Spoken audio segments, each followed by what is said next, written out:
एका आईवडिलांनी 2 वर्षाच्या बाळाला सांभाळण्यासाठी एक बाई ठेवली, कारण ते दोघेही जॉबला होते. त्यांच्याकडे दुसरा पर्यायच नव्हता. काही दिवस खूप चांगले गेले. बाळ खूप आनंदी राहिले. पण थोड्याच दिवसात आईला डाऊट आला, कारण बाळाचे वागणे बदलले होते. बाळ चिडचिड करत होते, रडत होते. आई वडील निघाले की बाळ आईला सोडायलाच तयार नव्हते. मग आईच्या लक्षात आलं आणि आईने शोध घेण्याचा प्रयत्न केला. काही दिवसातच शोध घेतल्यानंतर जे समजलं त्यामुळे त्यांच्या पायाखालची जमीनच सरकली. असं काय झालं हे जर तुम्हाला जाणून घ्यायचं असेल तर पुढच्या भागातील व्हिडिओ मी लवकरच घेऊन येत आहे. पण माझी एक रिक्वेस्ट आहे, नवीन मुलींनो, तुम्ही सगळे नियोजन अगदी व्यवस्थित करा.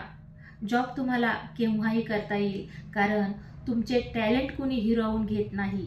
लग्न झाल्यावर बाळ प्लॅनिंग नक्की करा, कारण सासूचीही इच्छा असते बाळ सांभाळण्याची. तिला तिच्या बाळांना द्यायला वेळ मिळालेला नसतो. बाळांमध्ये तिला रमायचं असतं, आनंदी राहायचं असतं.